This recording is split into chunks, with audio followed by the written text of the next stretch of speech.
Gaviota de Mayo, contadnos la historia que guarda en su seno la rada inmortal, envuelta en el recio vaivén de las ondas. ¿Qué danzan lejanas las rondas del mar? Un sueño de hadas florece en Iquique. La patria recuerda las glorias del mar. La gran epopeya, las naves airosas, la arenga de Prat y su enseña gloriosa, cuando ¡al abordaje!, dijo el capitán.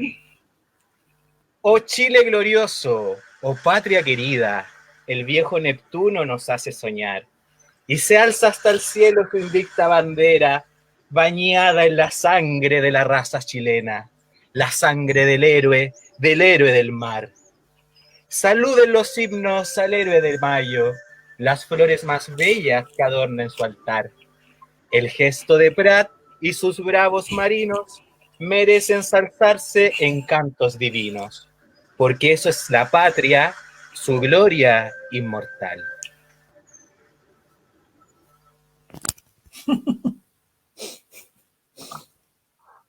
Muy bien. Luego de la mejor declamación épica de acto escolar de 21 de mayo, damos por inicio o iniciado, ¿cierto?, la quinta clase de emergencia consecutiva. ¿Sabes quién estaría muy contento de que fuesen 5 semanas consecutivas? Lo diríamos al final.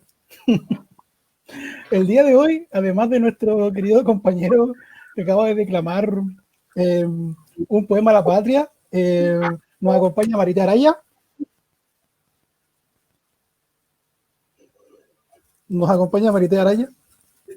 Gracias. Nos acompaña Cristian Rodríguez, aquí abajo, y nos acompaña la Cote.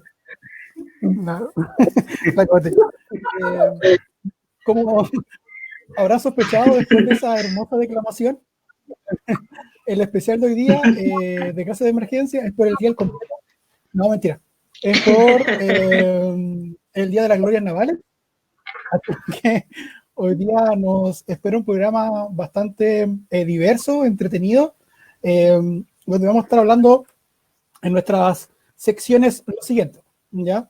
Antes de dar a conocer las secciones que ustedes ya se deben conocer, a los que son seguidores continuos de Clase de Emergencia, recordar que vamos a estar sorteando el libro La Ciencia Pop de Gabriel León. Gracias. No lo he leído. Gabriel León, que nos compartió en redes sociales. Estamos muy contentos por eso. Sí, pero es un muy buen libro de difusión científica. Ya. Las secciones del día de hoy son noticias, la cual va a estar a cargo de nuestras queridas Marías. Estar hablando un poco del contexto latinoamericano dentro del coronavirus.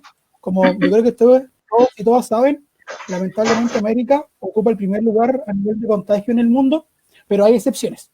Entonces vamos a hablar en este caso de cómo los países que bordean el Río de la Plata han tomado medidas distintas a la chilena, a la brasileña y a otros países y han tenido resultados distintos. También vamos a tocar un poquito este video polémico de Bolsonaro. Como ustedes sabrán, en clases de emergencia hemos seguido constantemente lo que está pasando en Brasil por ser un referente.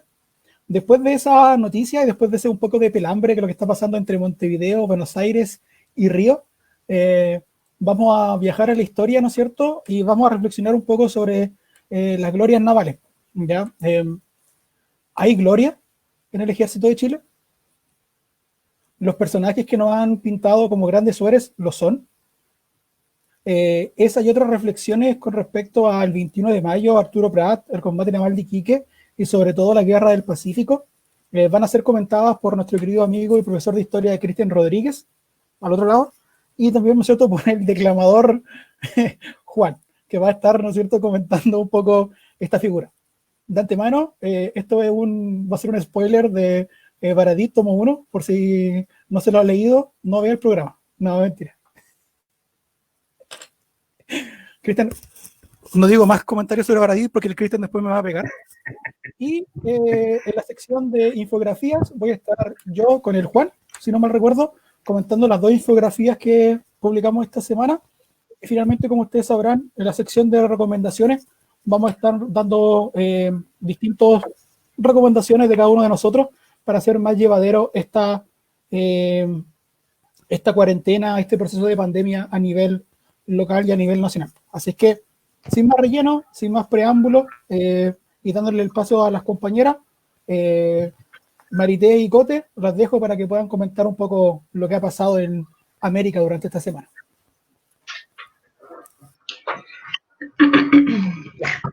Y así es, así como decía el Alonso, bueno, esta semana América Latina y bueno, en realidad hemos sido bombardeados de un montón de noticias, difícil seleccionar algunas noticias para esta sección, en realidad hay muchas que hacer, pero hay algunas que han llamado particularmente nuestra atención y que en realidad hemos quedado bastante impactados y choqueados, ¿cierto? Así que vamos a dar una vueltita un poquito, primero con el clásico de La Plata, ¿verdad? Un poquito de Argentina, de Uruguay, y luego con nuestro campeón constante, que ahora es un campeón latinoamericano, más allá de fútbol, ¿verdad? Sino que los campeones hoy día al cargo de Bolsonaro de llevar esta pandemia a una situación catastrófica. Entonces vamos a recorrer estos países. Brasil particularmente es como nuestra Luli de clases de emergencia, por lo tanto constantemente lo estamos llamando y lo estamos pelando. Así que vamos a partir por Argentina, ¿cierto? Los vecinos de aquí al ladito solamente, y esta semana nos encontramos con una noticia que decía que Argentina entró en default. Lo pueden ver, ¿verdad? Todo. ¿Qué es lo que es un default? Como aplicarlo a la gente, porque claro, uno escucha término económico, pero de ahí a definirlo, ¿cómo lo podríamos explicar así para que entendamos la crisis de Argentina? Que es la primera vez. Mira, un default básicamente es cuando, la simplicidad más grande es cuando existe una suspensión del pago o básicamente no se paga o el gobierno decide no pagar la deuda externa que tienen los países. Eso es como lo básico, un default. Argentina lo concibe como un default selectivo, lo que quiere decir que es como, no sé, pues, como cuando uno está asustado porque está embarazada pero no hace drama. Eso es un default selectivo, o sea, tengo el susto, sé que lo que está pasando es algo completamente que puede causar elementos muy catastróficos, por eso lo comparo con un embarazo, pero no le hago mucho drama, ¿verdad? Digo, bueno, esto puede pasar, ¿verdad? Alberto Fernández se encuentra hoy bien. Claro, le bajamos el perfil, entonces le ponemos el default selectivo. ¿Sí? Ahora, esta no es la primera vez que Argentina entra en un default, ¿cierto? Ya lo había hecho antes, y ahí si es que nos puede cambiar por ahí la imagen Juanito, que es nuestro director técnico. Esa no. Esto partió hace muchos años atrás, ¿verdad?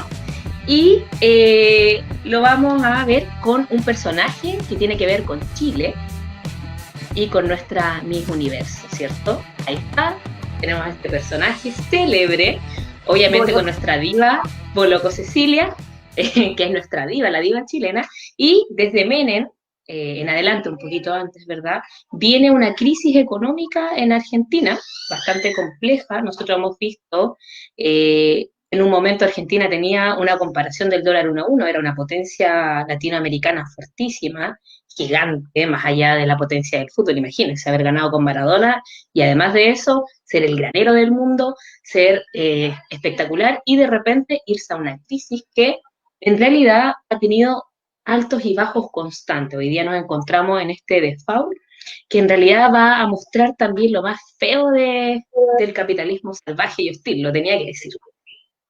En ese sentido, si nos vamos un poquito a la historia de Argentina, ya vimos que con Menem tuvieron este default y conectó inmediatamente con una crisis económica igual intensa y un momento bien tenso igual como población.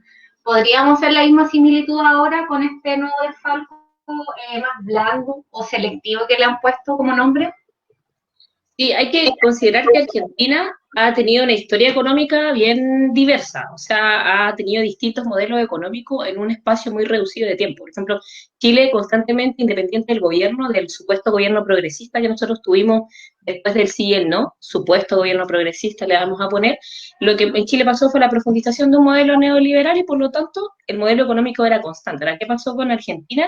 El modelo económico fue cambiando, pasó de un modelo que era industrial, y pasó por distintos modelos, o sea, cada gobierno fue mareando, moviendo las cosas, y llegamos a Macri a un gobierno de libre mercado, que es lo que hizo Macri espectacularmente, fue exteriorizar las deudas argentinas.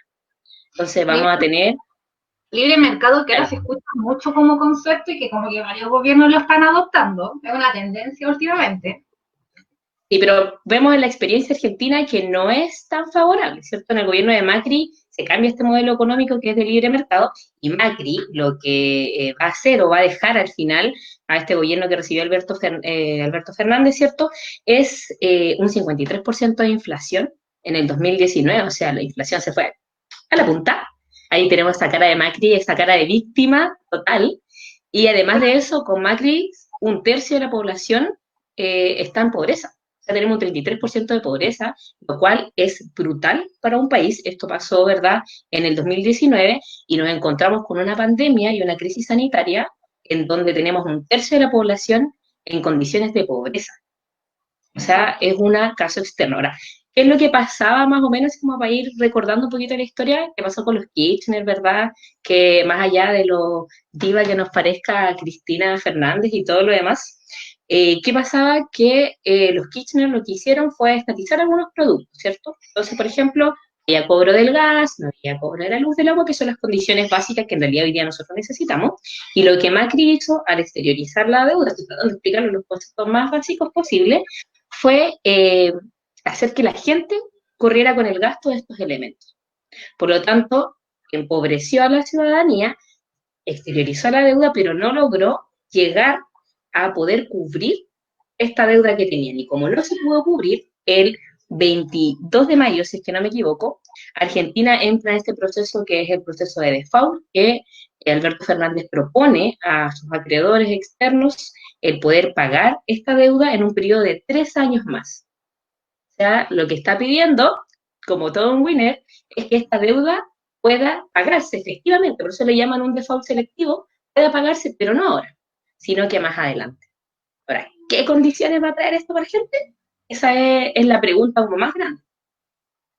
Igual es interesante tomar en cuenta que la actitud del gobierno también es súper relajada, porque de lo que estaba leyendo, ellos están sumamente confiados en que van a poder nuevamente postergar este plazo y al fin y al cabo no hay nada resuelto si lo miramos en palabras objetivas. Claro, efectivamente, hoy día vemos a un Alberto Fernández bastante relajado con el asunto, tratando de decirle a la gente, bueno, tranquilo, aquí no pasa nada. Quizás también tiene que ver con interponer dos elementos, o sea, nos encontramos no solamente en una crisis económica en los diversos países, sino que también hay una crisis sanitaria de por medio. Por lo tanto, hoy día nos encontramos con la profundidad y en este minuto todos los elementos externos van a exponerse a lo que realmente es. Entonces, es bien interesante lo que va a pasar y lo que puede pasar. ¿Por qué? Porque uno, ¿qué es lo que genera el tener un default? Desconfianza de los organismos externos hacia los países. Por lo tanto, si en algún momento Argentina necesita un préstamo, que es lo que Chile pidió y que hablamos la semana pasada, ¿cierto? Eso probablemente no suceda, ¿ya?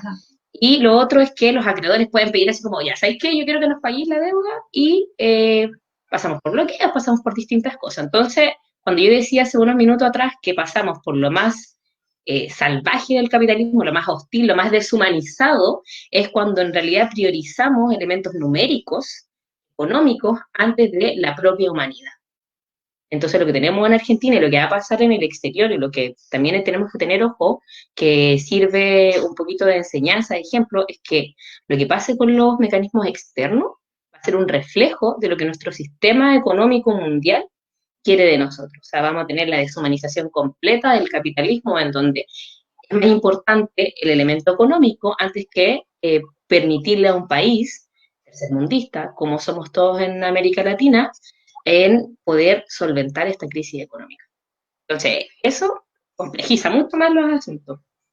Ahí igual es importante tomar en cuenta que también el término pandemia, mientras no esté controlada, todos los países estamos en una inestabilidad, entonces tener esta excesiva confianza, como también lo vemos acá en Chile, que tenemos todo bien, todo fríamente calculado, muchas veces puede ser un arma de doble filo, porque hay economía de por medio versus también vida y bienestar social, que definitivamente tendríamos que equilibrarlo. Y es lo que a lo mejor no estamos haciendo en la sociedad, pues, varios países, incluyéndonos lamentablemente. Ahora, lo que pasa en Argentina es que la deuda es como el 90% del PIB, más o menos, de lo que ellos tienen, Lo que pasa específicamente es que esta crisis económica viene desde el 2019, por lo tanto no han alcanzado a cubrir esa deuda y ahora en pandemia, en este momento crítico, en donde en realidad la economía de todos los países va a bajar porque la productividad baja, tampoco pueden lograrlo. Entonces, durante este año, tienen hasta un plazo, si no me equivoco, hasta el 2 de junio, para poder como cubrir una parte de esta propuesta. Es imposible que esto ocurra.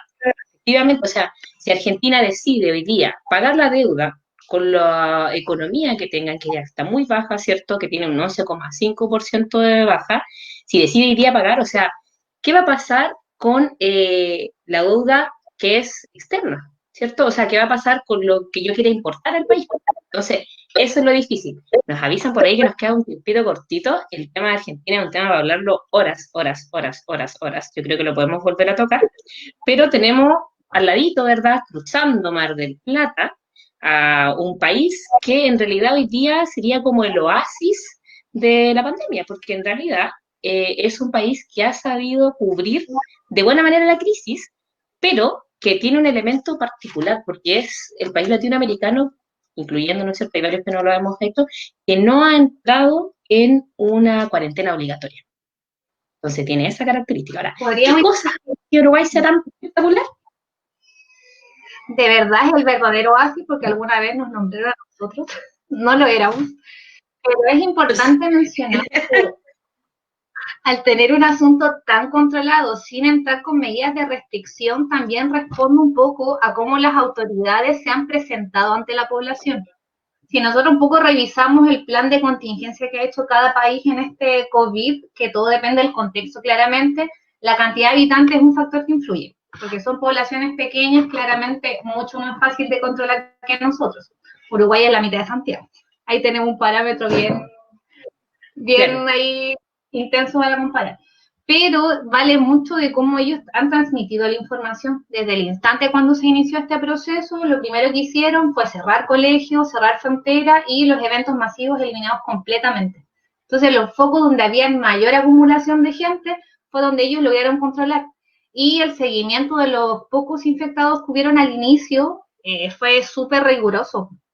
Entonces, yo creo que es importante, que es un factor que quizá acá en Chile nos falta, que es la confianza en el gobierno y en las medidas que se aplican, que ellos lo lograron y transparentando información. Sí, lo otro a destacar es que la información que se ha dado en Uruguay ha sido clara, lineal y constante.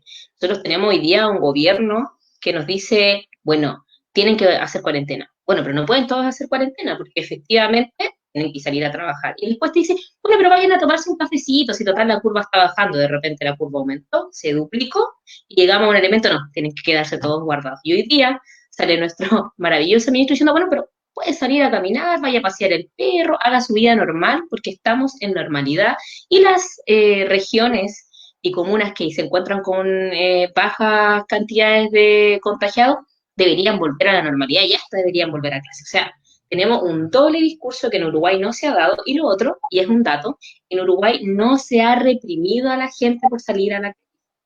En Uruguay no existe el toque de queda, ¿ya? No existen elementos represivos complejos, como es el caso de Chile. Por lo tanto, hay una cultura diferente y obviamente también suma la reducida población que tienen, pero es un elemento a destacar. Y por último, nuestro favorito de todas las semanas, ¿verdad?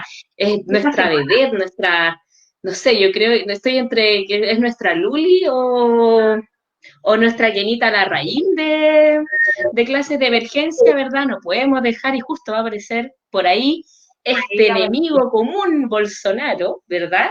Que se ha pegado el gran show, ¿cierto? Vamos recordando algunas clases anteriores que decíamos, bueno, el ministro Moro renunció, ¿verdad? Y el ministro Moro acusó que lo había sacado porque quería obtener información para poder ayudar a sus familias y amigos, y se pega la gran frase, ¿verdad?, en un video que dura más o menos 1 minuto y medio, y dice, no voy a esperar a que arruinen a mi familia o amigos míos, porque no puedo cambiar algunos de la seguridad en las cúpulas de nuestra estructura. Los cambiaré. Y si no puedo cambiar al fiscal, cambiaré al ministro.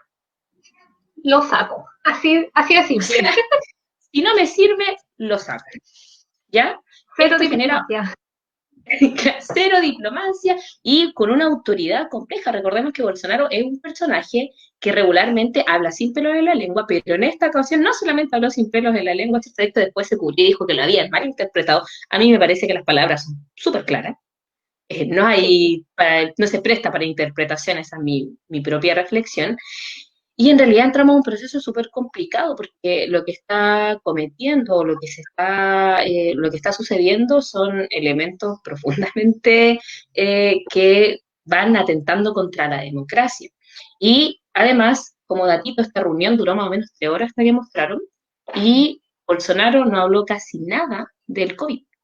Por lo tanto, complejiza mucho más la situación que hoy día vive Brasil. Brasil es un país que se encuentra completamente afectado por esta pandemia, que aún no la cree, que hoy día mismo Bolsonaro decía que era un resfrío común, cuando tiene una gran cantidad de mortalidad dentro del país producto de esta infección.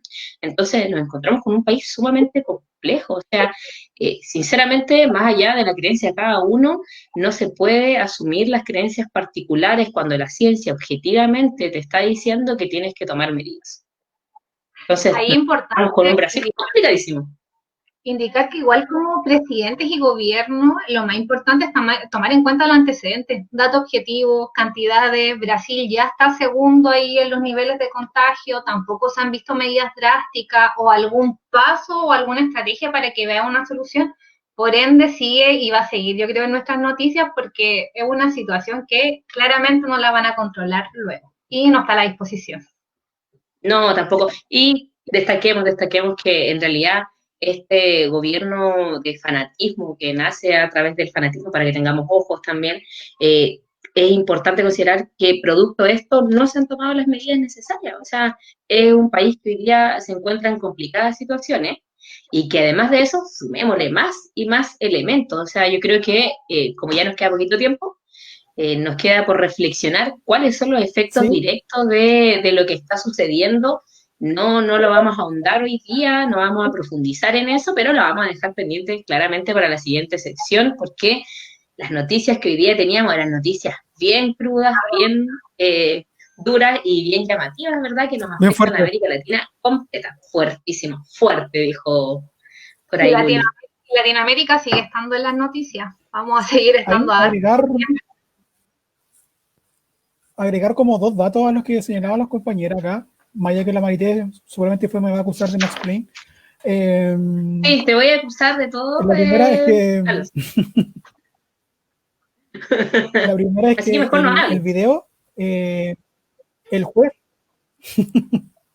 el juez que está llevando a cargo la investigación hizo público el video, no lo publicó completo, porque en el video también Bolsonaro ataca a China. Y lo complejo de atacar a China por parte de Bolsonaro es que el principal comprador de productos brasileños es China. Entonces finalmente el juez censuró esa parte para que no se viese afectada como la economía brasileña. Pero Bolsonaro está dejando la embarrada, no solamente a nivel de salud pública, no solamente a nivel de la imagen internacional de Brasil, sino que también inclusive a nivel económica. Y ups, ¿acaso no es el comunismo salvando el mundo?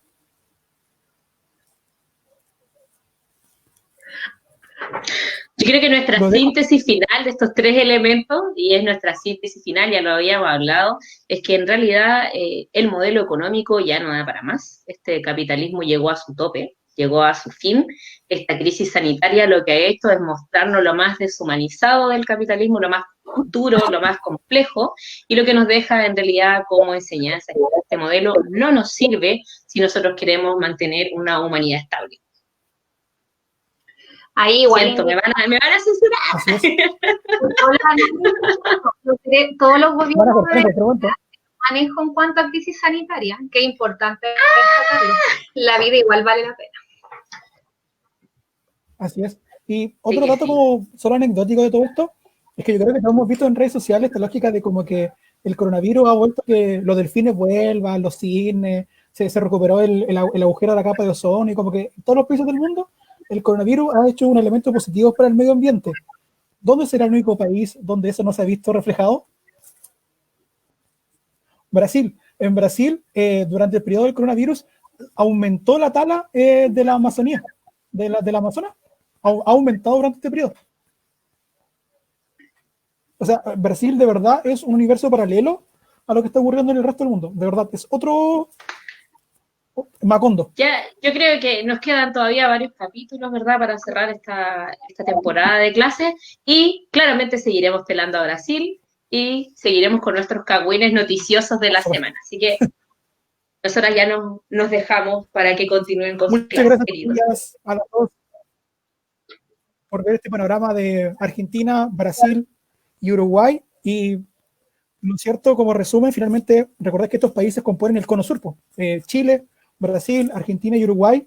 El cono sur nuevamente estaba afectado en términos económicos y hay que recordar que hace 30, 40 años atrás, cuando eso ocurrió, el resultado no fue muy bueno, ¿ya? Pero bueno, pasando de la actualidad, nos remontamos un poco a la historia. La historia de Chile es bastante curiosa cuando se habla de sujetos militares, sobre todo porque siempre están cubiertos de un aura casi sacro. Ya Prat no se toca, O'Higgins no se toca, Prieto no se toca, Pinochet no se toca. Y al parecer, esas figuras míticas que bordean el ideario nacional no tienen ese carácter heroico, no son, o más bien esconden otras realidades.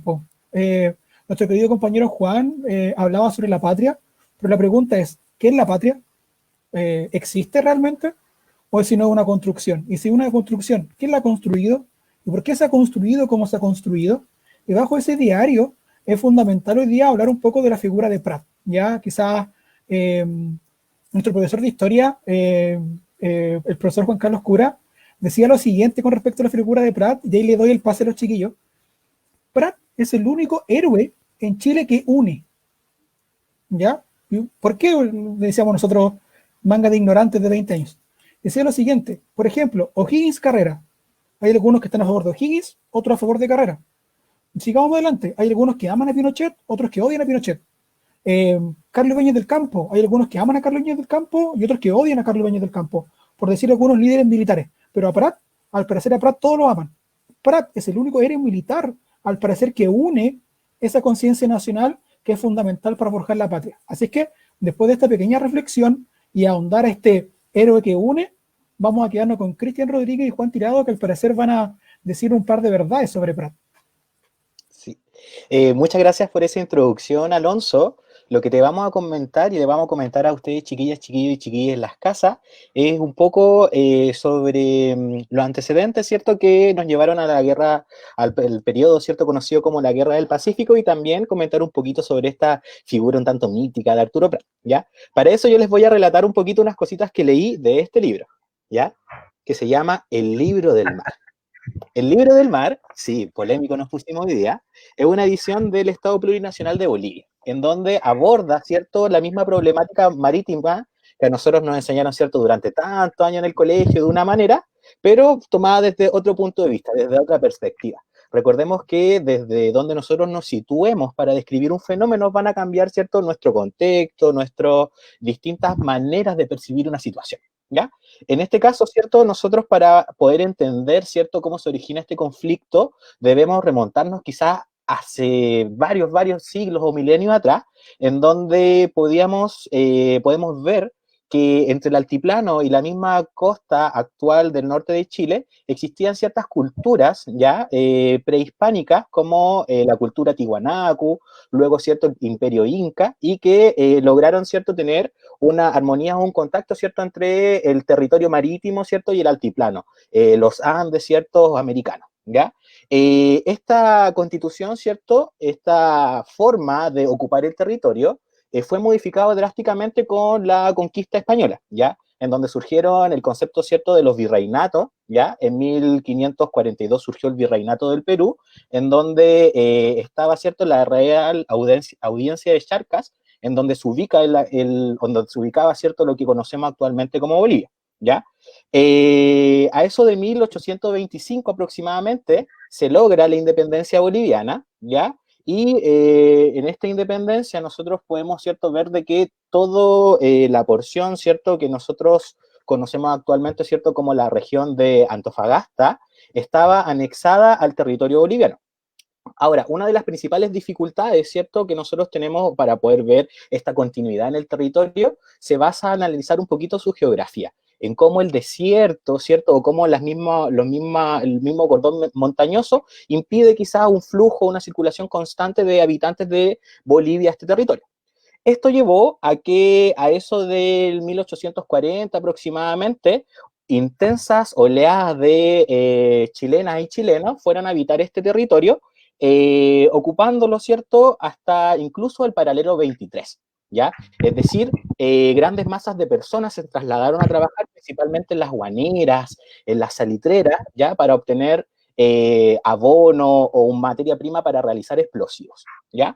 Esto mismo llevó a ciertos tratados que se realizaron de manera bilateral entre Chile y Bolivia, en donde en algunos, ¿cierto?, se lograba un uso mancomunado del mismo territorio, ¿ya? Y un compromiso también de Chile o de Bolivia de no subir, ¿cierto?, los impuestos a estas salitreras que están ubicadas acá.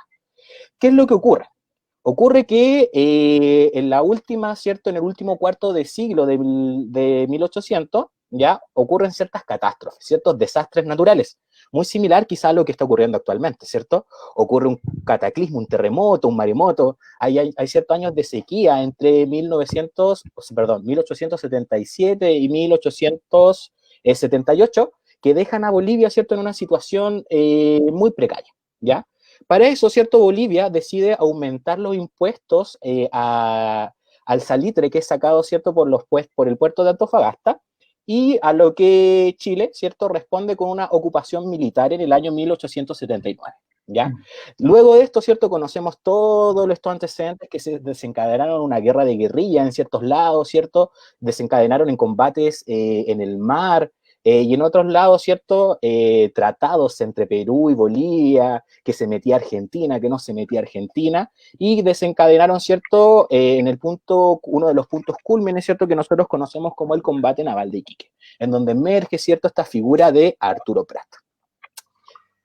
Eso, más o menos así por una pincelada sucinta de historia. Ahí, profe Cristian, hice la tarea, jiji, para que podamos, ¿cierto?, comentar quizá, teniendo ya estos antecedentes de cómo se genera, ¿cierto?, o quién era realmente Arturo Prat. Yo he escuchado por ahí muchos cagüines de Arturo Prat, que Arturo Prat, por ejemplo, era esotérico, que era un endeudado por estudiar igual que nosotros, etcétera, etcétera, etcétera. ¿Qué hay de cierto atrás de este imaginario de este héroe? Bueno, oye, nunca había escuchado un contexto de la Guerra del Pacífico tan maravilloso como este. De hecho, voy a copiar esta transmisión para mostrarla cada vez que pase Guerra del Pacífico. Solo acotar dos elementos antes como de ahondar en la figura de Prat o la figura del héroe en el caso de Chile.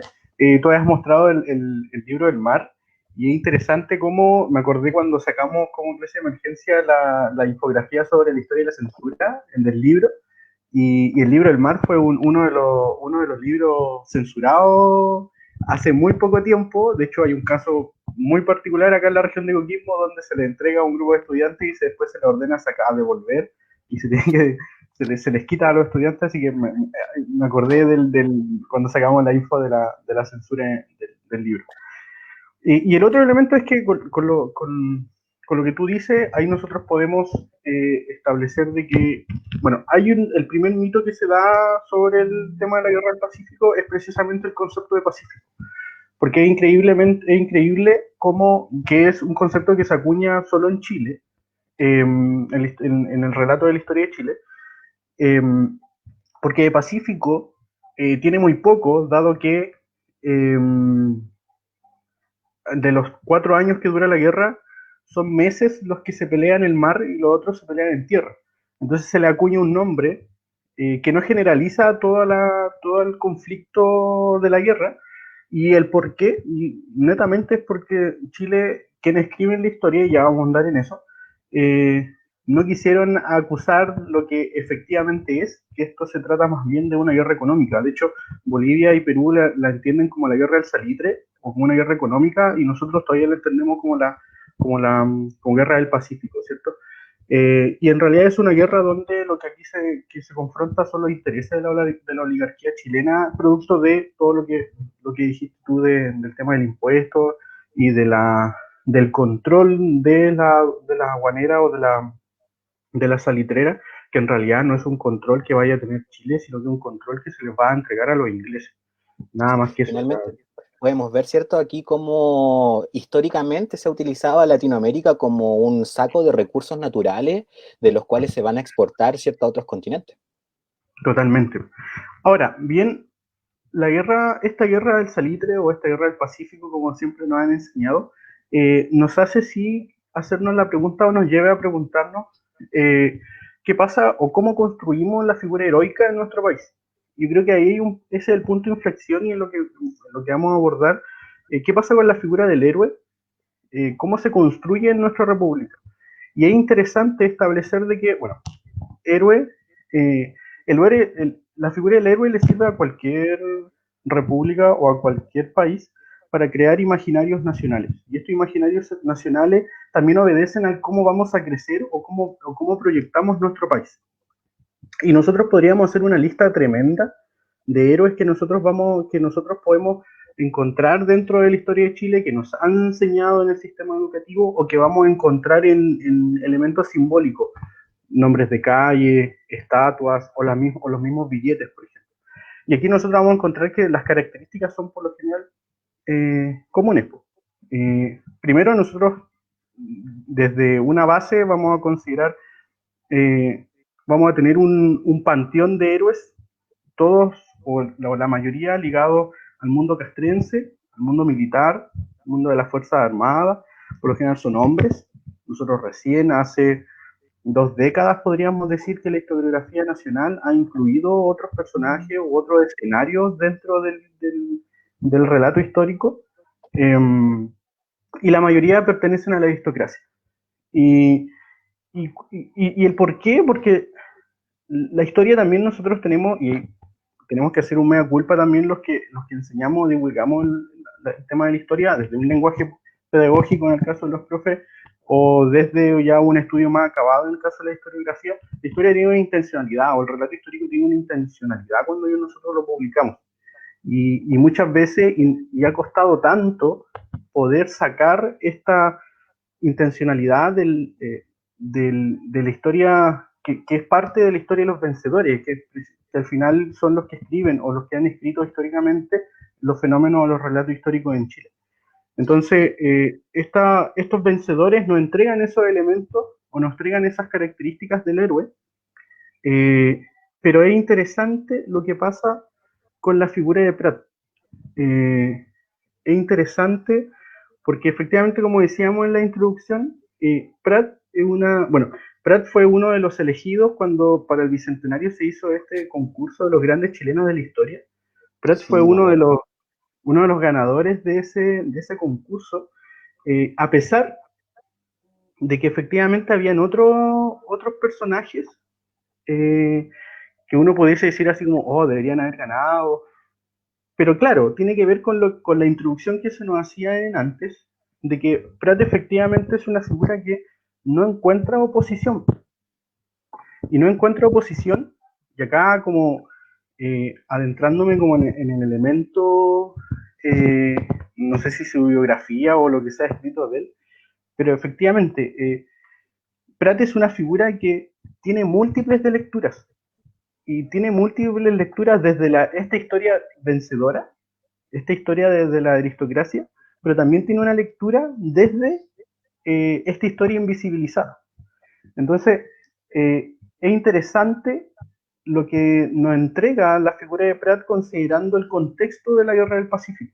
Otro elemento más que, así como desde la Guerra del Pacífico, hay un historiador que es Julio Pinto, que tiene un libro donde aborda la identidad de la nación. Y dentro de todas las conclusiones que nos entrega, nos dice que posterior a la construcción de la República, la guerra de la Confederación Perú-Boliviana y la Guerra del Pacífico serían los escenarios propicios para nosotros decir que ahí se construye o se termina de construir la figura identitaria del chileno. ¿Por qué? ¿Por qué no se construye, por ejemplo, en el proceso independentista? Porque ahí nosotros no teníamos algo por qué luchar, sino que algo por qué construir. En cambio, en la guerra o sea, en el conflicto, la Confederación Perú-Boliviana y en la Guerra del Pacífico, nosotros ahí tenemos en el consciente de que estamos luchando por la patria. Nosotros tenemos que ir a matar al cholo, tenemos que ir a matar al paitoco. Hay una Esta concepción definición distinta. como entre ellos y nosotros, entre la identificación explícita de un enemigo al cual que hay que atacar a alguien que Totalmente. consideramos distinto. Totalmente. Entonces, la Guerra del Pacífico o el fin del siglo XIX también nos entrega esos elementos para nosotros decir, mira, aquí ya vamos a tener una identidad que se construye y obviamente se va a construir o se termina a construir desde la figura militar o desde el escenario militar. Ahora, ¿quién es Prat al final? Prat, nosotros podríamos, hoy día hay mucha más conciencia como de por qué celebrar el 21 de mayo si el 21 de mayo se pierde. El conflicto de la Esmeralda es un conflicto de derrota. Sí, Prat al final es un personaje que pierde la batalla. Es un personaje que nos queda así como... Y ojo que en muchas comunas, de hecho de donde yo vengo, la linda ciudad de Vicuña, a quien le mando muchos saludos, se desfila el 21 de mayo, sea el día que caiga. Sí, acá es en Tierra Blanca increíble. igual lo mismo. Claro, Y es de increíble. marinerito y todo. Claro. Entonces, pero hoy día se abre un poco esta figura del héroe nacional y se ha visibilizado en la última década distintos elementos que no se sabían. Aquí voy a hacer una corrección, no voy a citar a Baradit como se dijo al principio. Baradit lo único que hace es ponerle un día, una fecha a algo que ya se sabía. De hecho, Manuel Vicuña, que es el historiador que hace esta serie Grandes Chilenos de la Historia, con Pancho Melo, una muy buena serie educativa para entender la historia. Él tiene un libro, se me acaba... Voces de Ultratumba, donde habla de la figura, por ejemplo, de Prat como el espiritista. Y es como hace notar algo que no se sabía de Prat, que claro, era una figura que se acercaba y que merodeaba mucho el espiritismo. Y de hecho lo clarifica. Prat se le muere una hija a los pocos meses de vida, Carmela Concepción. Y él no se pudo despedir de ella. Entonces era un dolor, dice Manuel Vicuña, era un dolor que tenía, y que para eso, él tenía 27 años, Prat, y para eso acude a sesiones de espiritismo, sobre todo en Valparaíso, para poder para poder hablar con su hija. Lo que hace Baradit es relatar un episodio, por si acaso, pero años antes Manuel Vicuña ya lo había dicho. Pero efectivamente, Prat lo que representa es una figura que es conciliadora, porque si bien es un marino que es conservador en su línea, un hombre muy estudioso, un hombre muy de la religión católica, a pesar de que era espiritista, un muy buen esposo, también era progresista en ciertos elementos. Por ejemplo, Prat hacía clase en escuelas obreras los fines de semana. Él era abogado, hacía clase en la escuela obrera los fines de semana ad honorem, no cobraba. Entonces, era como, wow. Y de hecho, en algún minuto, y se dice que por eso también llega a comandar la Esmeralda, que era el barco más débil que tenía la Armada, se dice que llega ahí por castigo. ¿Y por qué llega por castigo? Por el hecho de que Prat en algún momento, como abogado, demanda al Estado. Y lo demanda porque su primo se casa en Inglaterra, su primo era viudo y se casa en Inglaterra, y cuando llega, lo degrada. La Marina lo degrada por haberse casado en segundas nupcias. Y Prat lo que hace es defender a su primo y gana el juicio. O sea, le gana a su propio patrón. Entonces, y ahí se dice que por eso llega también a la Esmeralda. Porque un barco, él tenía todo intachable, pero después lo nombran capitán de un barco que tenía todas las de perder.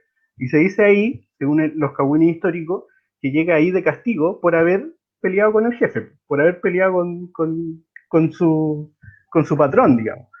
Entonces, sin embargo, tiene una vida bastante querida.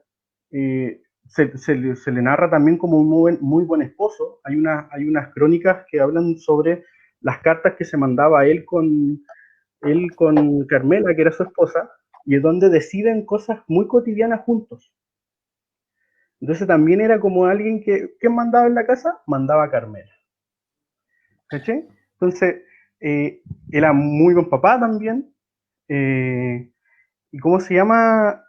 Entonces, aquí vamos con estos elementos que como marino era intachable, como perteneciente a la Fuerza Naval era un personaje intachable, y que de hecho dio su vida por su pega, dio su vida por la patria, o sea, hizo bien la pega, pero también lo era desde el mundo civil.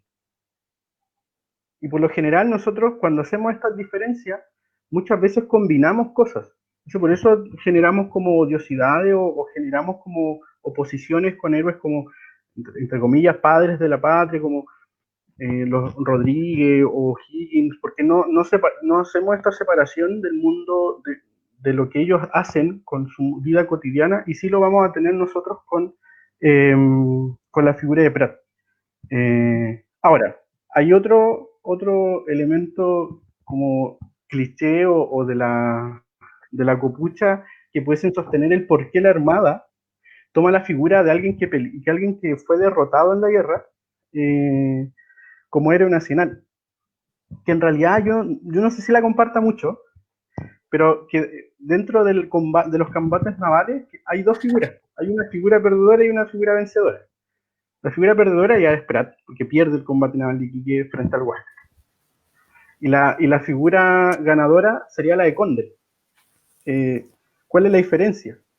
Que para la Armada era muy fácil definir a quién poner en la altura, y que precisamente no iba a ser Condel, porque Condel se le caracterizaba por beber, por ser un libertino, por ser un mujeriego, por jugar juegos de azar. Entonces no respondía a los valores propios de la Marina, pero sí lo respondía Prat. Para la época, y ahora sí con este cierre, era muy, no sé si se dará hoy día, pero para la época era muy asiduo que en los barcos se contrataban casas de prostitutas con el fin de bajar que no existiera homosexualidad dentro del barco, bajar los niveles de violación, etcétera, etcétera. Entonces encallaban en un puerto, se contrataban las casas de prostitutas e iban todos los marinos. Y en el caso de los barcos en que comandaba Prat nunca se bajó de esos barcos, se quedaba estudiando. Entonces era una figura intachable que la Marina después ocupó para reconocer el valor del marino ideal. ¿Cachai? Pero efectivamente lo tenía, efectivamente siempre lo tuvo. Pero aquí nos podemos encerrar en que la figura del héroe nacional es una figura que tiene características porque está comandada mediante una visión de la historia. Y esta visión de la historia, yo creo que Prat la rompe un poco desde la experiencia del mundo civil que va a tener Prat y qué es lo que hay que dar a conocer hoy día, efectivamente. Sí, interesante, ¿eh? Ahí, como también para acotar un poco la conversación, hay que recordar que también Prat va a ser una figura publicitaria, que es como otra lista también, pues. Después del sacrificio de Prat, ¿no es cierto? Esta lógica de saltar heroicamente y toda la cuestión, ¿no es cierto?, al intentar tomar el barco enemigo, se va a generar un alto proceso de reclutamiento. Los hombres van a querer ser como Prat, pues esta lógica de este héroe, de este macho, que como que se lanza a la batalla. Entonces finalmente esta lógica del uniforme va a hacer que se disparen la lista de reclutamiento en todo Chile. Hay que recordar que la guerra del Pacífico no era una guerra muy popular. ¿Por qué voy a ir a luchar al norte, al desierto, por caca de pájaro? Y así eso era bueno. Hay como, claro, hay tres elementos que se ven a la mente. Primero, no me recuerdo el nombre, pero hay un presidente de Chile que se alista a la Marina luego que llega la noticia de la hazaña de Prat, primero. Segundo, hay un obispo del sur que lo propone en el Vaticano para poder canonizarlo, a Prat. Apellido Vicuña el obispo. Y tres, efectivamente, como decía Alonso, la guerra del Pacífico no era algo muy comercial. Sí, de hecho, las noticias llegaban 6 días después de que hubiesen sucedido a Santiago. Hay un diario que es de Inés Echeverría, donde cuenta cuando se gana la guerra del Pacífico y la noticia llega 6 días después. Llega el mismo día cuando llega la milicia, así como, hola, ganamos. Ah, y ahí se genera recién la fiesta de que había ganado la guerra, porque no era algo muy popular. Bueno, ahí un poco ya concluyendo por un tema de tiempo, es evidente que finalmente la figura de Prat como héroe nacional es un tema que sigue abriendo debate interesante, inclusive el día de hoy, sobre todo yo creo que ante la ausencia de héroes nacionales, pues. Yo creo que pasamos por un proceso de deslegitimización de todas las instituciones, de todo orden, religioso, militar, civiles, y no aparecen como esos héroes que uno podría esperar o heroínas que uno podría esperar dentro de estos contextos. Entonces, finalmente, es sumamente interesante seguir reflexionando sobre la figura de Prat. Y yo, simplemente como felicitar a Cristian y a Juan por la excelente exposición, recordar finalmente que el real triunfador de la Guerra del Pacífico, comillas, o Guerra del Salitre, van a ser los ingleses, no así el Estado chileno. Y recordar también que finalmente la Guerra del Pacífico, Guerra del Salitre, además de levantar la figura del héroe de Prat, también va a levantar la figura del héroe del roto chileno. Ya finalmente el roto el que gana la batalla, y al parecer para él no hay tantos monumentos, pues ya, entonces la patria es bastante agria para el pobre. Sí, bueno, más allá de estas reflexiones, más allá de este debate interesante, hoy día pasamos a otra sección, que es la sección de la infografía, justamente por el combate naval de Iquique, ¿no es cierto? Piñera, Mañalich, ¿cómo se llama el otro? El de defensa. ¿Sichel? ¿No? No, bueno, también, pero el de defensa, no me acuerdo cómo se llama, pero él ocuparon esta frase, ¿no es cierto? La batalla es desigual, la batalla es desigual, y realmente la batalla es desigual, pero la batalla es desigual es de otra forma, ¿no es cierto? Como bien muestra esa infografía, y la que hicimos profundizar un poco en los datos de la región, ¿ya? Yo creo que se ha conversado antes de que no es lo mismo pasar la cuarentena en, no sé, en una comuna acomodada que en un campamento, por ejemplo. Antes de hablar de esta... Sí, efectivamente. Si nos damos cuenta acá, nosotros lo que quisimos representar en esta infografía fueron la cantidad de campamentos emplazados, ¿cierto?, en nuestra región, que equivalen a más de 1000 hogares y a más de 2000 personas. Es interesante que nosotros pensemos de que solamente en la comuna de Coquimbo existen 6 campamentos, ¿ya? Y estos son los de los cuales hay registro, que no consideran familias que quizás estén allegadas en algunos terrenos o personas que no tienen acceso tampoco a los bienes y servicios comunes, ¿ya? Es muy importante que destaquemos esto porque efectivamente para ellos sí que la batalla es desigual. Para ellos que no tienen acceso a agua potable, a electricidad y a condiciones básicas de alimentación y cuidado. Cuando se nos dicen que nos quedamos en la casa, que respetemos las cuarentenas, desde un punto de vista de privilegio, quizás nosotros que somos, en este caso, profesores, que tenemos un trabajo, podemos, ¿cierto?, quedarnos en nuestra casa y realizar este trabajo telemático, pero estas personas que viven a diario, que no tienen, ¿cierto?, cómo subsistir, se le hace bastante difícil, ¿ya? Sí, y ojo que está también una lucha por la vivienda digna. También, pues hay que recordar que finalmente muchos de estos derechos, como es el derecho a la vivienda, tampoco están enmarcados como derechos garantizados por la actual Carta Constitucional que rige Chile. Ya por eso yo voto a prueba la fecha que sea, el día que sea. Es interesante como todo esto, el contexto actual nos ha llevado sí o sí a marcar aún más, ¿cierto?, nuestra opción. Y que también vamos a marcar con nuestro voto y con nuestra participación en todo este proceso. Solo quería agradecer por los datos a nuestro seguidor número 1. Se ha ganado un par de libros por ahí. Un infiltrado, no diré ese nombre, pero todos saben quién es. Así que muchas gracias a esa persona por los datos que se sacó. Y no me despidan, solamente diré eso. Oye, y de nuestra otra infografía que también tuvimos esta semana, que viene un poquito a hacer la repercusión del tema que tocaron nuestras compañeras, nuestras colegas, ¿cierto?, la semana pasada, que tenía que ver con el CIMSE. Fíjense que nosotros realizamos el cálculo, un cálculo que sí lo hicimos bien, en donde pescamos, ¿cierto?, el total de dinero que estaba presupuestado para el CIMSE, que es una cantidad abismante, ¿ya? 18.000 millones, 20.000 millones de pesos salían en ciertos medios, y realizamos, ¿cierto?, la división por el precio de las cajas que se compraban a los supermercados de Álvaro Sayepo, ¿ya? Es decir, una ayuda que supuestamente podría haber ido a microempresas, a distribuidores pymes. locales, a feriantes, a productores, ¿cierto?, de cada una de las regiones, se fue, ¿cierto?, a las cadenas de supermercados, ¿cierto?, de este grupo Unimark, económico. Unimark, Ok, Mark, todos los certificados Alvin, Unimark. Y recuerden que este sí, grupo económico también controla el medio y la tercera. sí, sí, correcto. Copesa, ¿o no? Sí, Sí, y nosotros, ¿cierto? Fíjense que solamente con esto, con la plata que se va a destinar al CIMS en las prioridades, se podrían realizar,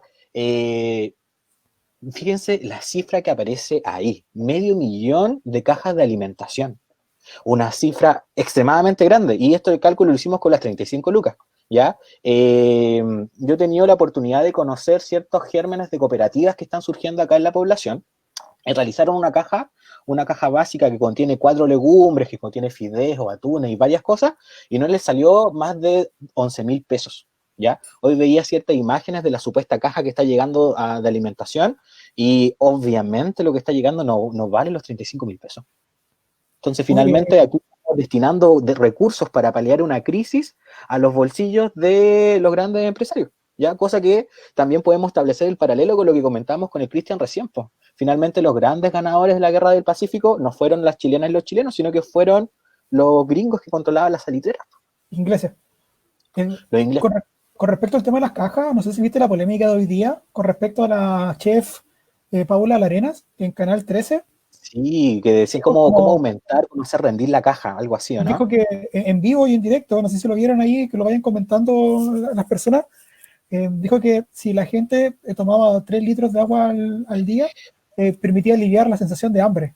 Brutal, Wow, brutal, brutal, brutal. Yo wow. quedé así como, listo, cerramos Sí, Chile por fuera, vámonos sí, todos. Listo, se acabó. como la columna del fin de semana que salió por ahí del decálogo de la pobreza, ¿ya? De Guatemala. Muy similar, sí, muy similar la línea al final de, pucha, tenés que aguantarte nomás por ser pobre, por ser Sí, pues sé un buen desposeído, pobre ¿cierto? Por también, no pues. tener Sé sí, un po. buen pobre, sé un buen rodo, sé un buen indio, sé un buen mestizo. Fíjense el otro dato que le ofrecimos acá, ¿ya? Con la plata que se pretende, ¿cierto? Solamente el gasto operacional de la PSU, el gobierno podría sumar esta cantidad de cajas de alimentación, 143.000 cajas. Y con otro proceso, ¿cierto? Que es la evaluación docente, ¿ya? 700.000 cajas de alimentación. Es decir, si sumamos todo este dinero que se destina de alguna otra forma para las pruebas estandarizadas en educación, para el control, ¿cierto? Y para también, ¿por qué no decirlo? La impronta ideológica de mercado a la educación, se podría, Segregación. ¿cierto?, aliviar, ¿cierto?, mucho el estómago de las personas que la están pasando súper mal ahora. Sí, hay que recordar Últimamente, también, ¿sí? hay que recordar que, por ejemplo, hoy día Meinelich, además de ser nefasto en sus declaraciones, dijo algo que es bastante problemático, creo yo, que planteaba que el PIC se va a mantener por 6 semanas más. Es decir, la gente va a estar por 6 semanas en más privada quizás de los espacios de movilidad. Y claro, la cuarentena se va a extender una semana más en Santiago, que es lo más probable, porque son 14 días mínimo. Se va a generar una reapertura y vas a tener que ir cerrando otras comunas.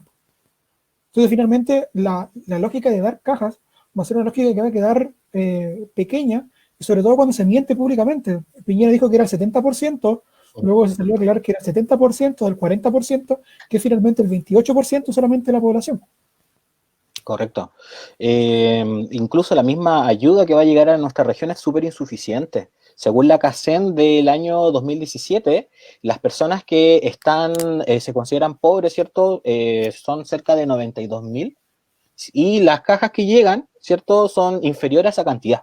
Y Sí, ojo pues. que tampoco te dicen que van a llegar y se van a redistribuir un mes y al mes siguiente van a llegar más, sino que va a ser un stock que se va, ¿cierto?, a aumentar, ¿cierto?, o se va a tener que distribuir durante todo este proceso, durante todo lo que termine de durar, ¿cierto?, la pandemia.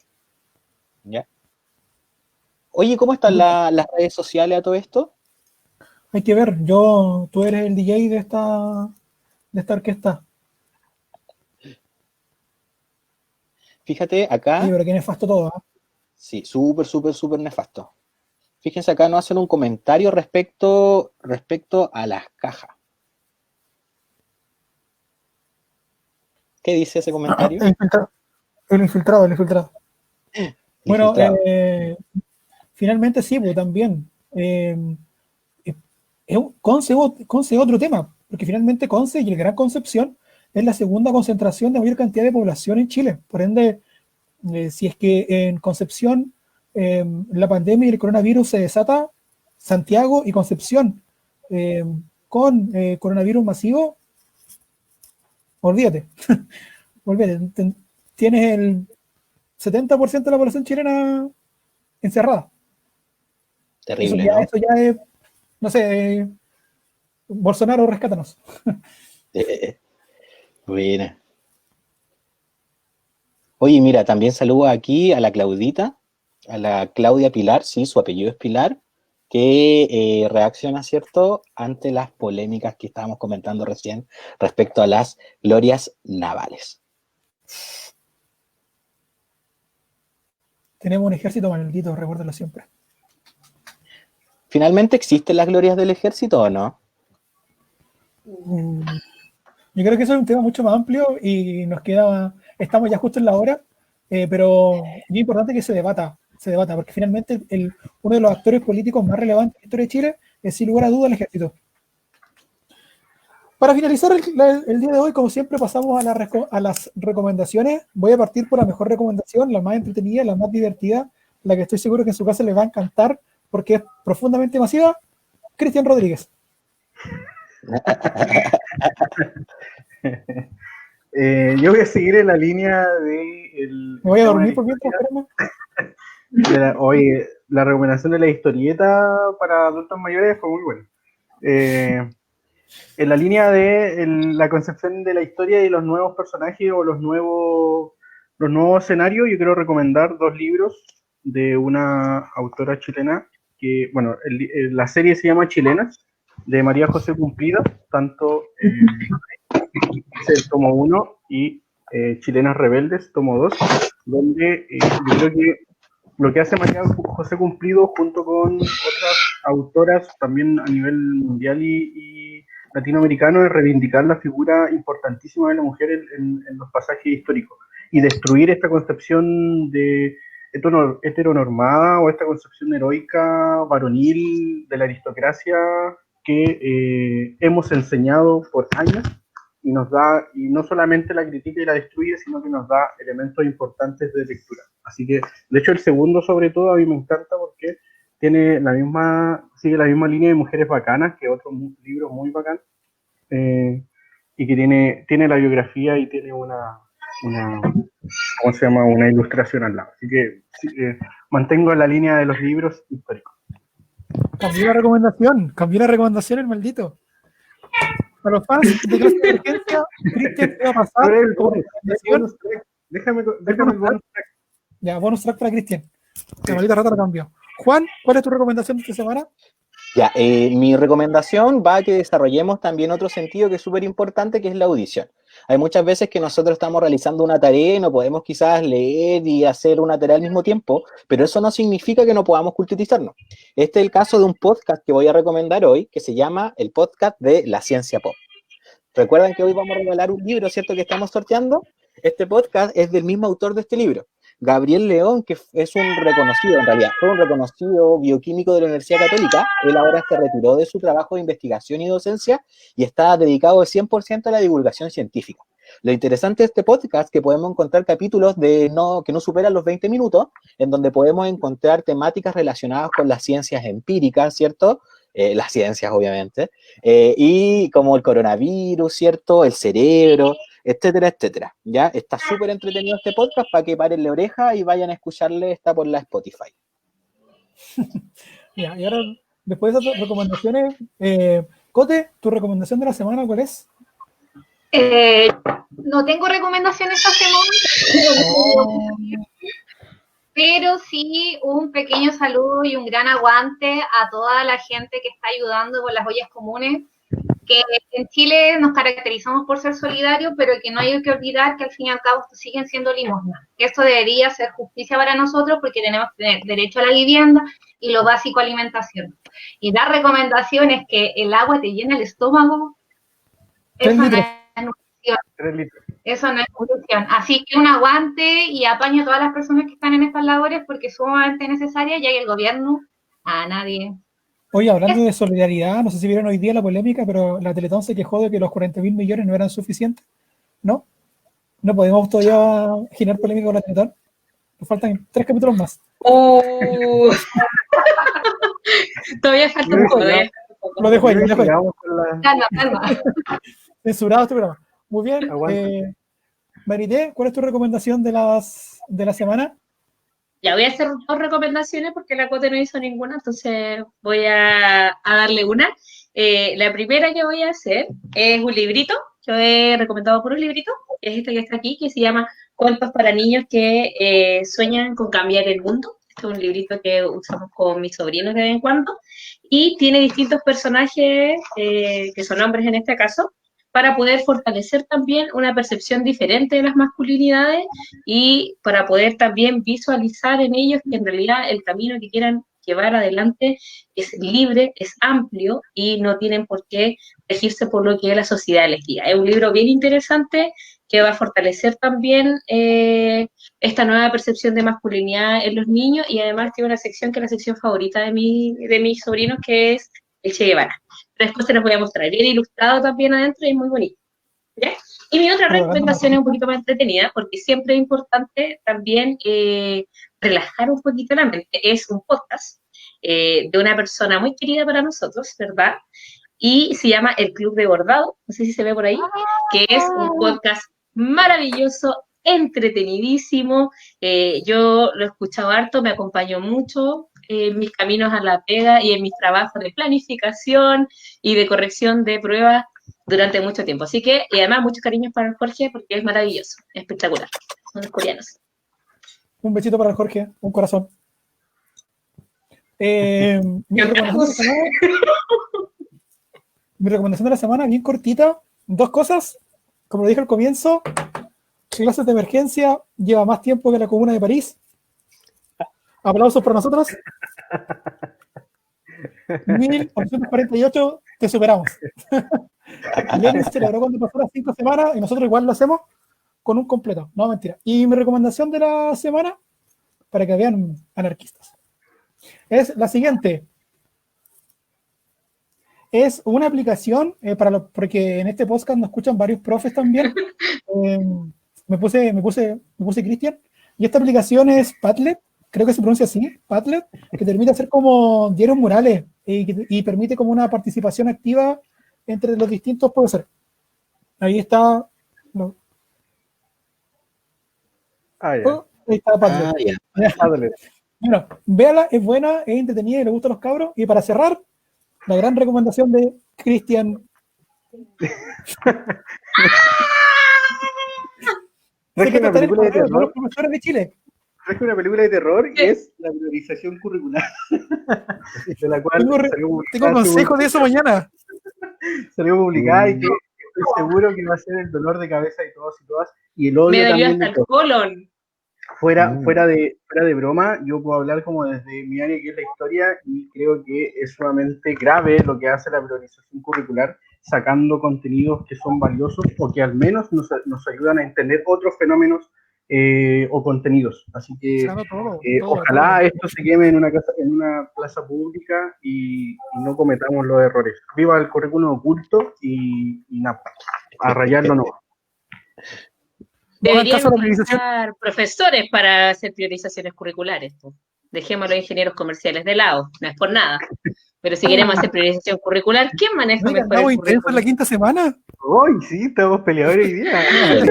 Demasiada intensidad en esta quinta semana. Oye, yo soy así. Recuerden ir colocando en los comentarios. Sebastián, estamos contigo. El cacas. El chamuchito palco, Sebastián izquierdo. Mira, bien merecido. Y con eso me retiro. Adiós.